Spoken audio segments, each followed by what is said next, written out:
여러분 안녕하십니까? 오늘은 여러분과 함께 WTO 수입 허가 절차에 관한 협정에 대해서 같이 공부해 보도록 하겠습니다.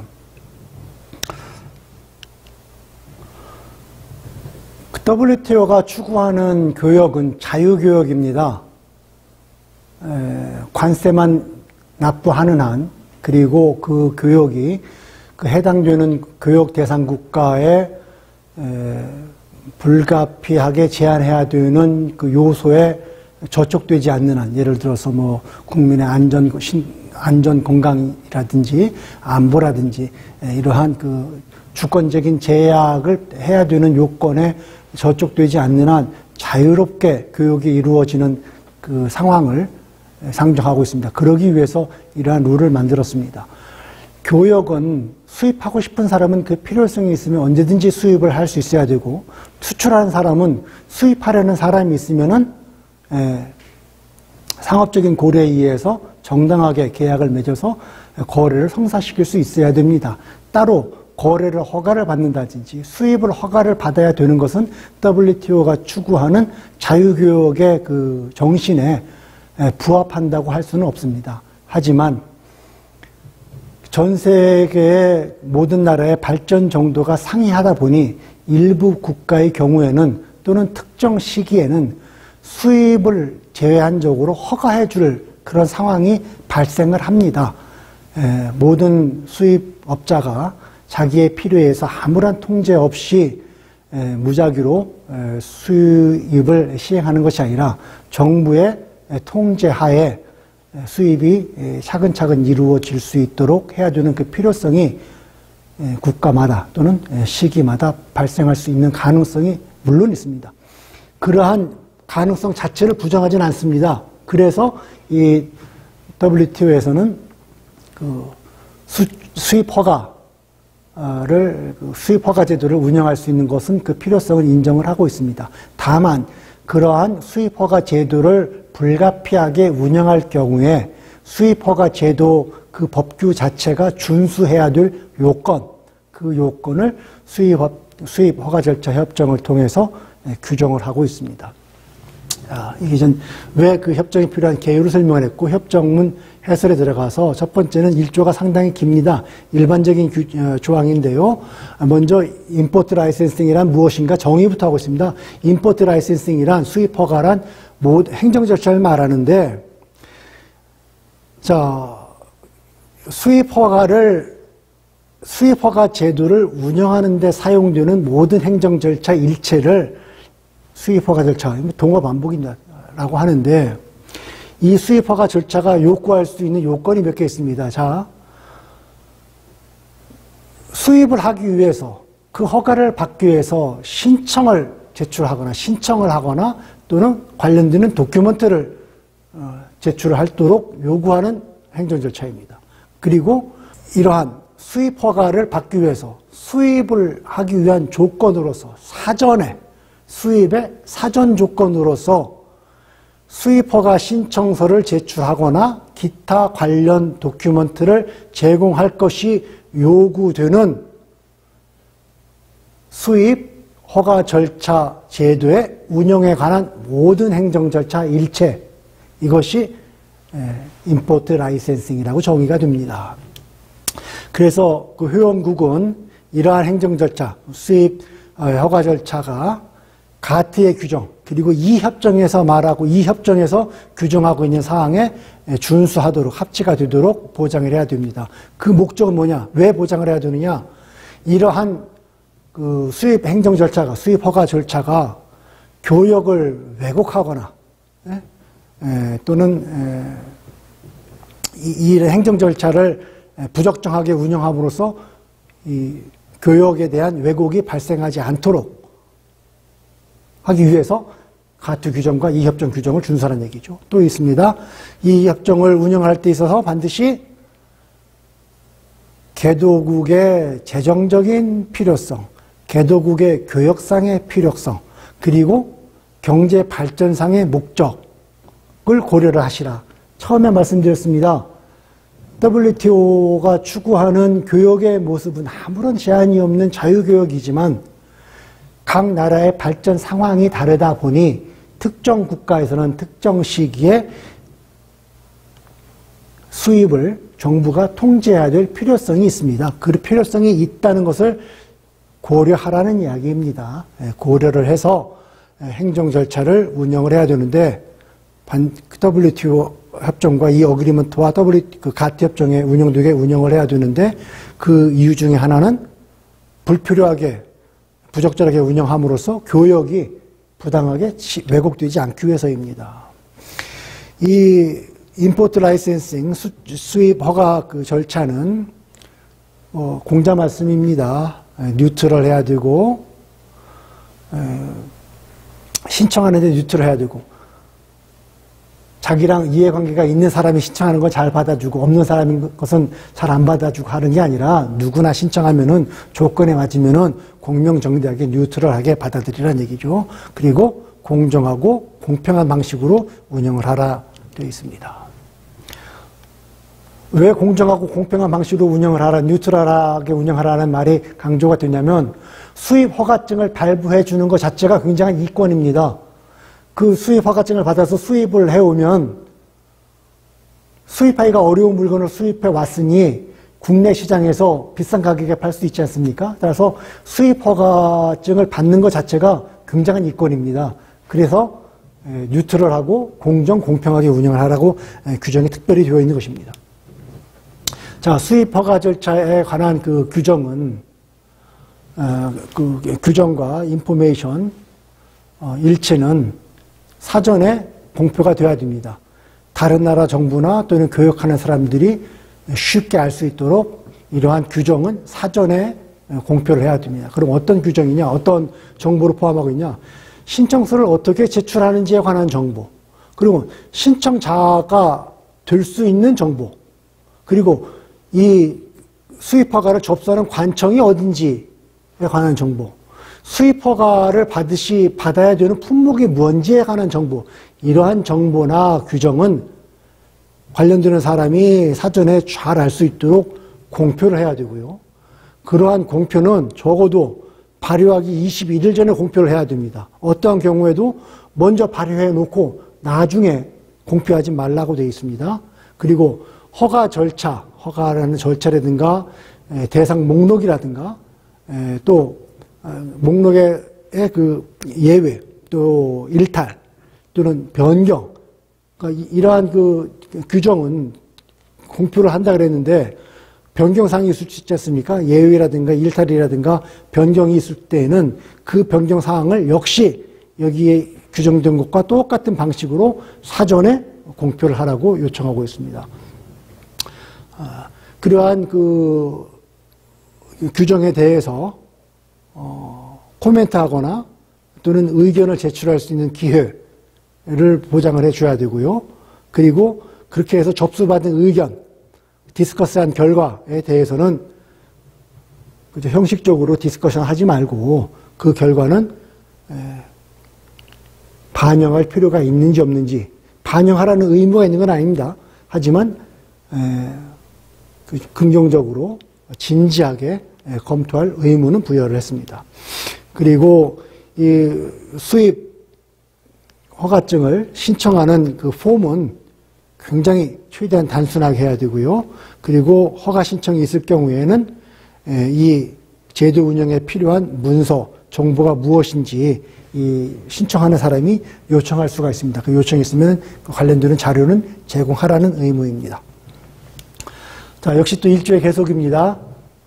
아까는 신청 양식이었습니다. 지금은 신청 절차입니다. 신청 양식도 최대한 단순해야 되고 신청 절차도 최대한 간소해야 됩니다. 그리고 이 신청 절차는 신청서를 제출할 수 있는 합리적인 기간을 보장해 줘야 됩니다. 신청서를 제출하세요. 근데 새벽 6시부터 7시까지 1시간만 받습니다. 이러면 안 되죠. 그러니까 합리적인 기간을 보장을 해줘야 됩니다. 적어도 21일은 돼야 되고, 그리고 일단 제출한 다음 어떤 그 보완의 필요성이 발견됐을 경우에는 그 보완하기 위해서 예외적으로 연장해 주십시오 신청을 하면은 그 연장도 가능할 수 있게 해줘야 된다는 얘기입니다. 신청서를 제출하기 위해서 관련되는 행정관청에 한 번만 가면 되지, 또는 한 관청만 가면 되지, 여기 가고 저기 가고 저기 가고 이렇게 뺑뺑이 돌리지 말라는 이야기입니다. 근데 여러 관청을 방문할 상황이 뭐 나라마다 다르니까 발생할 수 있기는 있겠죠. 설사 있더라도 3개는 넘지 말라라고 규정이 되어 있습니다. 자, 이 신청서를 냈는데 그 신청서에 마이너한 에러가 있어요. 타이프 잘못 쳤어요. 그러한 사소한 그 에러가 있으면은 그 이유 때문에 리젝트 하지 말란 얘기입니다. 받아들이란 얘기고요. 그 다음에 일부러 남을 속일 목적을 가지고, 위계를 가지고, 그 다음에 실수를 할래야, 일부러 실수할래야 할 수 없는 아주 어마어마한 중과실이 없는 단순한 생략이나 어떤 실수에 대해서는 다음부터 조심하라고 하는 경고 정도면 충분하지 그 이상의 처벌을 하지 말란 얘기입니다. 이게 왜 단순 경고 이상으로 처벌을 하니까 이런 경고가 들어가지 않겠습니까? 왜 이런 오미션이나 미스테이크에 대해서 처벌을 하겠습니까? 말씀드렸죠? 그 수입 허가를 받는 것 자체가 굉장한 이권입니다. 그러니까 당국을 속여서 있을래 있을 수 없는 실수를 범해서 당국의 판단을 후려서 부당하게 수입 허가를 받을 경우에는 당연히 처벌을 해야지요. 근데 그렇게 악의일 경우에 처벌을 하지만 그게 위계의 목적도 없었고 과실도 없었고 그럴 경우에는 너그럽게 경고만 하라 이야기입니다. 자, 수입 허가를 받은 수입은 원래 그 허가를 받았던 조건이 있을 거 아닙니까? 가격은 얼마고 물량은 얼마를 수입하겠고 또 중량은 얼마를 수입하겠습니다 하고 그 원래 그 수입 허가를 신청을 할 때 제출했던 그러한 조건이 있습니다. 그러한 조건이 이 운송 과정 중에, 선적과 운송 과정 중에 살짝 변할 수가 있습니다. 그렇다고 해서 이 원래 허가받은 조건과 합치하지 않으니까 수입을 못합니다 하고 거절하지 말라는 얘기입니다.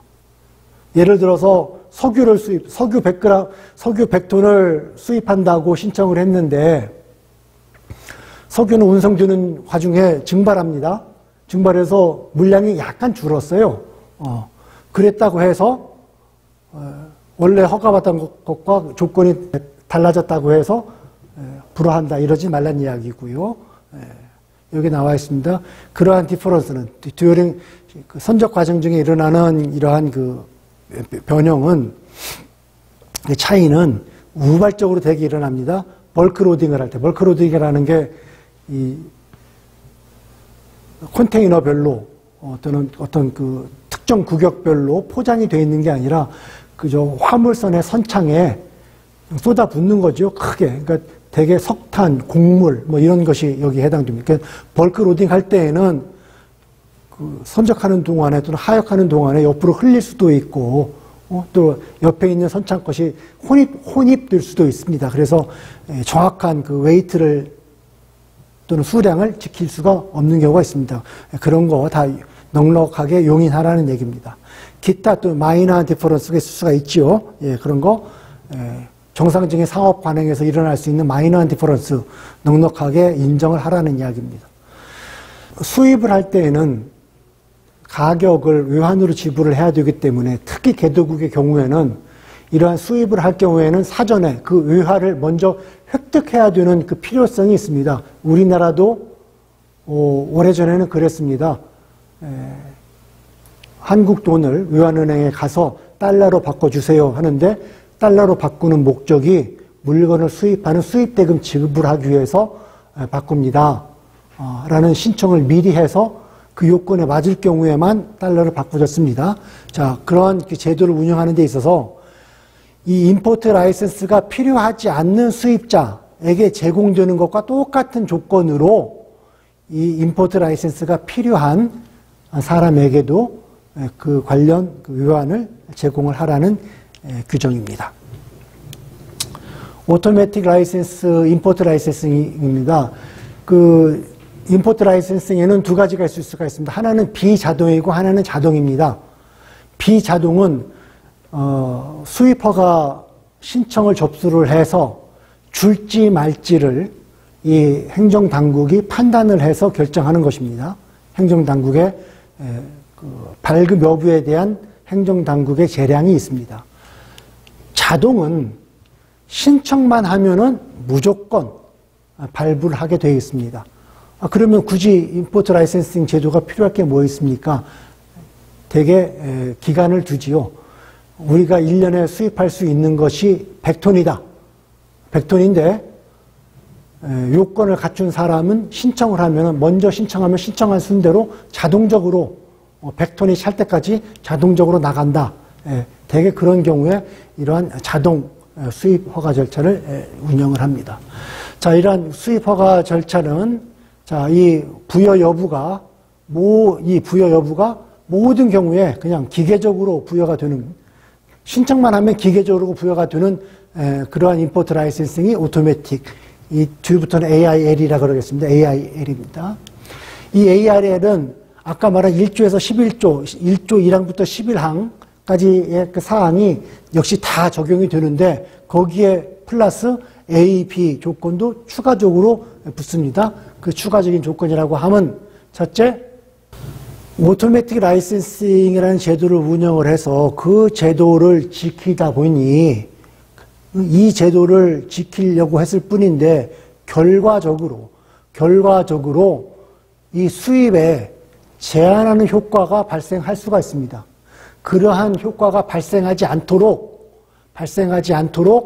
이 자동 수입 허가 절차 제도를 운영하는 나라는 그 제도를 잘 설계하라, 잘 운영하라 이 뜻입니다. 그러면은 트레이드 리스팅 이펙트라 하면 뭐냐? 여기 나와 있습니다. 언레스니까 자, 자동 허가 대상 품목 수입에 관련된 요건을 충족하는 사람은 누구나 어플라이 할 수 있고 누구나 오브테인 할 수 있다. 그러면은 트레이드 리스팅 이펙트가 아니란 얘기입니다. 언레스니까. 자, 해당 상품 통관 절차 전에 아무 근무일이나 아무 때나 휴일이 아니라 아무 근무일이나 해당 상품이 통관 절차가 시작되기 아무 근무일이나 이것을 수입 허가를 신청할 수 있으면 트레이드 리스트릭팅 효과가 없다고 보는 겁니다. 언레스니까. 그리고 적정하고 완벽한 형태로 서류 형태로 제출이 됐으면은 즉시 승인이 되든지 아무리 늦더라도 10일 이내에 승인이 되면은 자, 이러한 그 세 가지 요건을 충족을 하면은 트레이드 리스팅 이펙트가 있다고 보지 않습니다. 언레스이기 때문에 이게 있으면은 이렇지 않으면은 트레이드 리스티브 효과가 있다고 보는 겁니다. 자, 멤버들은 recognize라고 했습니다. 이러한 현상이 있는 것을 인정을 하라는 얘기입니다. 특별하게 뭐 의무를 부과한 건 아닙니다. 이 자동 수입 허가 절차는 필요할 수가 있습니다. 다른 적정한 프로시저, 적정한 절차가 뭔지는 모르지만 이 AIL 말고 다른 적정한 절차가 available 하지 않을 경우에는 이 AIL이 필요할 수가 있다는 것을 recognize, 인정했습니다. 그러니까 딴 나라가 이런 사정 때문에 AIL 제도를 시행하면 받아들이라, 용인하라 이 뜻입니다.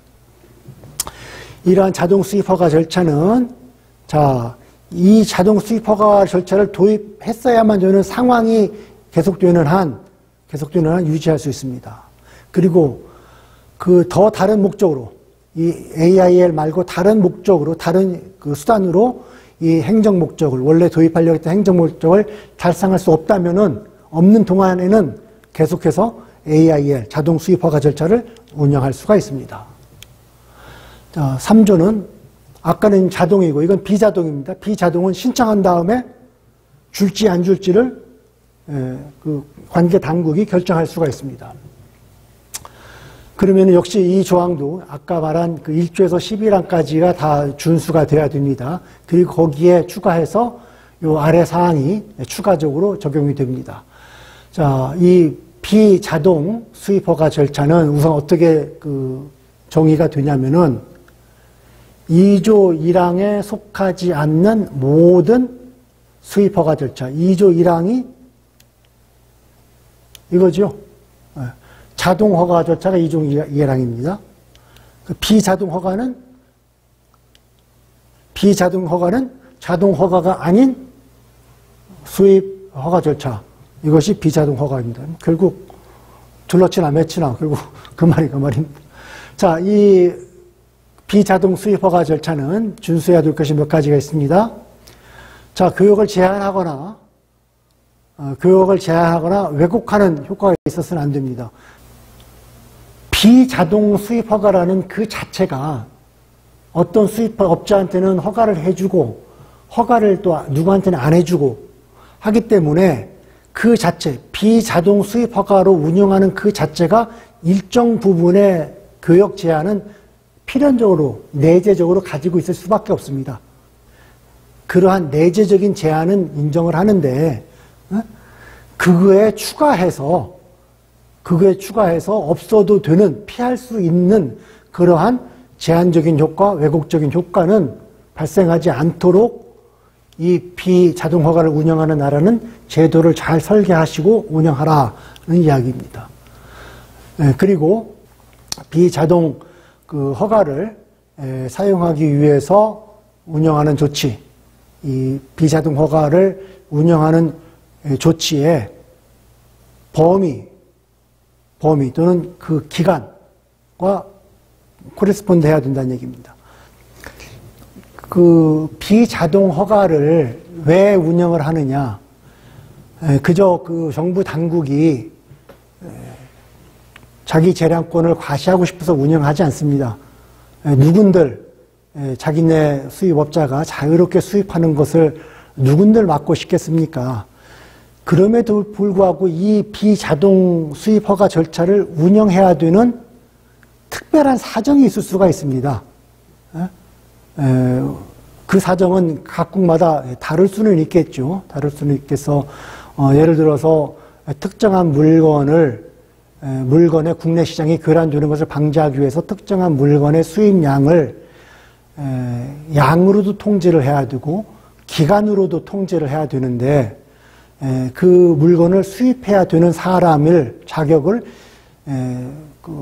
일정 정도 정부가 통제할 수 있는 자격을 구비한 사람에 한해서만 수입 자격을 부여해 줄 그 필요성이라든지 그러한 그 필요성이 각 국마다 있을 수가 있습니다. 그러니까 이 비자동 허가를 운영을 해야 되는 어떤 그 목적이 있을 거 아닙니까? 그 조치. 그 조치가 필요한 범위나 기간에 한정해서 이 비자동 수입허가를 운영을 해야지, 비자동 수입허가를 운영을 해야 되는 그 필요한 그 조치는 이미 이제 끝나버렸는데, 아까 설명드린 어떤 특정한 물건의 양도 통제를 해야 되고 기간도 통제를 해야 되고 수입업자도 통제를 해야 되는 그 상황이 없어져 버렸는데도 불구하고, 그랬는데도 계속 이 비자동 수입허가 제도를 운영하지 말라, 이 뜻입니다. shall be no more administrative burdensome. 반드시 필요한 범위보다 더 불필요하게 행정적으로 부담이 되어서는 안 된다는 얘기죠. 자, 수량 제한 이행의 목적을 위한 수입 허가의 경우, 자, 수입하는 물량을 통제하려고 합니다. 그 물량을 통제하기 위해서 이 비자동 수입 허가 제도를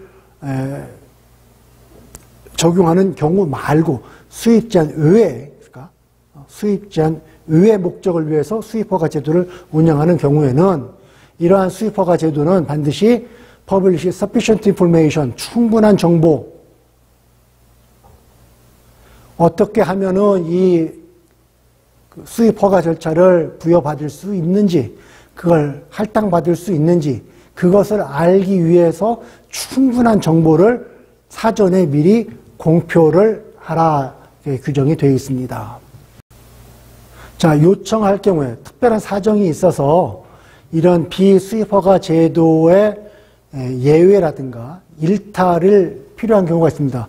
이걸 우리한테는 특별히 적용하지 말아 주십시오. 제가 약간 위반하더라도 어떠한 이유가 있으니 봐주십시오 하는 그 요청을 가능한 경우에 그런 요청이 가능하도록 이 제도를 설계한 경우에는 반드시 shall include this fact in the information published. 공표해야 되는 그 정보의 범위에 그 내용을 포함을 시켜야 된다는 얘기입니다. 그거 말고도 여러 가지 인포메이션을 또 같이 퍼블리시해야 됩니다. 어떻게 하냐면은 그러한 요청, 이러한 디로게이션 요청이라든지 익셉션 요청을 어떻게 제출하는지에 대한 정보, 그리고 그러한 요청이 어떠한 상황에서 고려가 될지에 관한 정보, 이러한 정보를 미리 공표를 해서 이러한 제도를 사용하고자 하는 업자들이 미리미리 인식할 수 있도록 하라는 이야기입니다. 계속해서 역시 비자동적인 수입 허가 절차입니다. 해당 상품의 교역의 이해 당사국이 요청이 있을 경우에는 그 당사국에게 이러한 정보를 제공하시라 되어 있습니다. 어떤 나라가 예를 들어서 쌀을 수입을 합니다. 쌀을 수입을 하는데 그 수입량을 통제를 하고 싶어요. 그래서 1년에 몇 톤 이상은 수입을 못합니다. 또는 어떤 기간별로만 균등하게 수입을 하겠습니다 하는 제도를 운영할 수가 있습니다. 그 제도를 운영하기 위해서 쌀 수입업자에게 비자동적인 수입 허가 절차를 발급할 수가 있습니다. 그럴 경우에 그 나라에 쌀을 수출을 하는 쌀 수출국 이해 당사자, 해당 교역의 이해 당사자, 지금 제가 예를 든 것은 쌀 수출국의 요청이 있을 경우에는 이러한 정보를 제공을 하라 되어 있습니다. 그러한 정보를 읽어보시면 압니다. 왜 이 쌀의 수입을 제한을 하는 것인지, 그 제한을 어떻게 운영을 하는 것인지, 그리고 최근에 부여된 임포트 라이센스가 그 현황이 어떻게 되는 것인지, 그리고 그 쌀을 공급하는 나라가 한 나라가 아니라 여러 나라일 거 아닙니까? 그 여러 나라에 이 수입 허가를 어떻게 배분하는지, 쌀을 수출하는 나라 여러 나라인데 한 나라에는 몽창 수입 허가를 주고 다른 나라는 수입 허가를 안 줄 수도 있지 않습니까? 우리가 그러지 않고 나왔습니다. 뉴트럴하게, 페어하게, 트랜스페어런트하게 운영한다 그랬습니다. 그걸 확인해 주기 위해서 어떻게 수입 허가 절차가 배분되는지 정보 좀 달라고 요청하면 주라는 얘기입니다. 자, 그리고 관련되는 수출 통계 요청이 있으면 주라는 얘기고요. 자, 수입 허가로 쿼터를 운영하는 경우가 있습니다. 대개 이 비자동 수입 허가 제도를 운영하는 그 목적은 쿼터 운영할 때가 그렇습니다. 어떤 나라가 설명할 수 있는 이유로 특정 물품의 자국으로의 수입량을 쿼터를 줄 수가 있습니다. 그 쿼터는 글로벌 쿼터라고 해서 전체 양, 예를 들어서 어떤 물건의 100톤이라고 합시다. 100톤.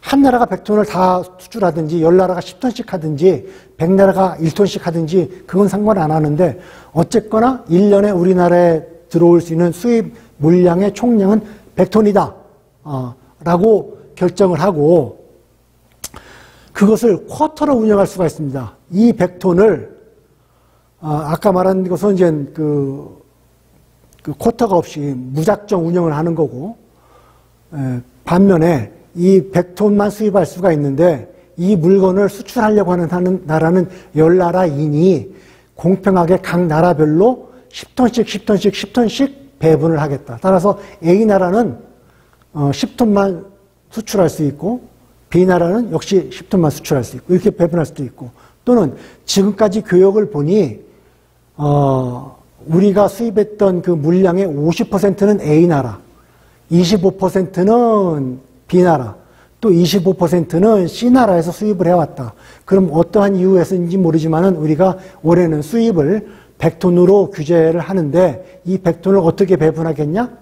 과거의 교역 패턴을 봐서 50%를 공급했던 A나라에 50톤을 배정을 하고 B나라, C나라에 각각 25톤씩 배정하겠다. 이렇게 쿼터를 운영할 수도 있습니다. 어쨌든 이러한 쿼터를 운영함에 있어서 그 운영 방식을 선착순으로 채울 수도 있는데 우리는 그러지 않고 수입 허가를 주어서 수입 허가를 주는 방식으로 쿼터를 운영하겠다 할 경우에는 역시 관련 내용을 사전에 공포를 해야 됩니다. 이 공포해야 되는 내용입니다. 자, 쿼터가 적용되는 총량, 지금 경우에는 100톤이었죠. 어떤 물건에. 그리고 그 쿼터가 시작되는 날 또는 끝나는 날, 그리고 이 시작되는 날, 끝나는 날에 어떤 변화가 있는지, 이런 것은 전부 다 공표를 해라. 언제 공표해나? 21일 전에 발효하기. 그리고 공표한 후에, 발효한 후에 공표하는 것은 반칙이라고 그랬습니다. 그리고 역시 다른 나라 정부나 관계자들이 쉽게 알 수 있는 방법으로 공표해야 됩니다. 자, 배정된 쿼터에 제한을 부과할 경우가 있습니다. 아까 말했습니다. 이게 그 과거의 패턴에 따라서 그 배분하는 경우가 이 경우입니다. 예전부터 수입을 해왔는데 반절은 A 나라, 나머지 4분의 1, 4분의 1씩은 B, C 나라가 수출했을 경우에 100톤이라고 하는 수입 총량을, 그 쿼터를, 수입 총량을 정했습니다. 이 쿼터를 배정을 했어요. A 나라에 50톤, B, C 나라에 25톤씩 이렇게 그 제한을 두어서 그 배정을 할 경우에는 해당 상품의 공급에 이해가 있는 모든 국가, 지금 제가 예를 드는 것은 A, B, C 국가, 그 이전에 해당 물건을 이 나라에 수출한 전력이 있는 국가입니다. 그 국가에게 이미 시행하고 있는 국가별 쿼터 배분 상황이 어떠한지를 즉시 공표하라 얘기입니다.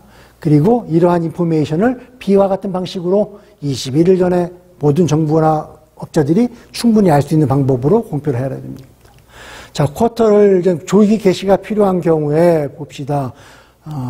쿼터 데이트가 있습니다. 쿼터가 시작하는 날이 있을 겁니다. 그 날을 원래 공표했던 날보다 미리 빨리 열을 시작할 수가 뭐 있겠죠. 그럴 필요가 있을 경우에는 역시 1.4주에 규정이 되어 있는, 그게 아마 21일 전일 겁니다. 규정이 되어 있는 방법으로 공표를 하고 역시 타국 정부나 업자들이 쉽게 알 수 있는 방법으로 공표를 해야 됩니다. 자, 마지막 페이지 하면은 이제 되겠습니다. 역시 그 Non Automatic Import Licensing에 관한 규정입니다. 수입국에서 그 요건을 충족한 나라는, 그 충족한 사람은 수입 허가 신청을 어플라이 하는 데 있어도 동등의 대우를 받아야 되고, 그리고 그 수입 허가를 줄지 말지를 고려하는 그 과정에서도 똑같이 동등하게 대접을 해야 됩니다. 예. 그래서 신청을 했는데 그 신청을 승인을 못 받았어요. 승인을 안 하기로 했습니다. 그럴 때에는 왜 승인을 안 했는지 그 사유를 제공을 해야 되고, 필요한 경우에는 다시 재심을 할 수 있는 권리도 부여를 해줘야 됩니다. 그리고 자, 이 신청이 있을 경우에, 수입 허가를 신청할 경우에, 이게 전부 다 비자동입니다. 비자동 수입 허가 신청을 했을 경우에 심사를 하는 그 기간이 있지 않습니까? 줄지 안 줄지. 그 기간은 절대로 30일을 넘어서는 안 돼요. 선입 선출 방식을 적용할 경우에는. 무슨 말이니? 먼저 신청한 사람은 먼저 검토하고 주고, 나중에 신청한 사람은 나중에 검토해서 결과를 하고, 이렇게 순서대로 심사를 할 경우에는 30일을 넘으면 안 되고, 일단 모든 서류를 다 한꺼번에 다 받습니다. 일괄해서. 일단 받아놓고 한꺼번에 심사를 하는 경우가 있습니다. 그럴 때는 60일을 넘지 말라고 되어 있습니다. 수입허가의 유효기간이 있겠죠. 그 유효기간이 있는데 그 유효기간은 reasonable duration, 얼마라고는 하지 않았습니다만 합리적인 기간이어야 됩니다. 그리고 원거리에서 빨리 수입을 해야 되는 뭐 필요한 상황이 있을 수가 있습니다. 그러한 상황을 괜히 이 유효기간을 짧게 주어가지고 방해하지 마라 얘기입니다. 쿼터를 운영할 때는 이 WTO 회원국은 모두 다 이미 발행된 허가에 의한 수입이 금지하는 방법으로 운영해서는 안 됩니다. 쿼터를 운영해도 되는데 무슨 이유에서인지 그 쿼터를 운영하기 전에 그 이전에 발행한 허가에 따라서 운영한 수입은 새로 도입하려고 하는 쿼터와 무관하니까 방해하지 말란 얘기고요. 그리고 쿼터를 완전히 사용하는, 아까 예로 다시 돌아가겠습니다. 100톤을 수입하는데 A나라에 50톤을 주고 B씨나라에 25톤씩 줬습니다. 그럼 A나라는 50톤을 다 쓸 수 있어야 됩니다. 그 쓸 수 있어야 되는데 그걸 쓰지 못하도록 디스커리지 하지 못하도록 해야 됩니다. 이게 수입 허가 절차를 발급을 하는데 그 발급하는 물량이 경제적인 물량이어야지 이 경제성이 없는 아주 소량별로 물건을 수입하는데 예를 들어서 낱개별로 수입 허가를 받으라든지 그러지 말라는 얘기입니다. 경제적인 규모가 되는 그 분량별로 수입 허가 제도를 운영을 하는 것이 바람직하다는 것을 고려하시라. 그러니까 의무 조항은 아닙니다만 그 사항을 충분히 고려를 하라는 얘기입니다.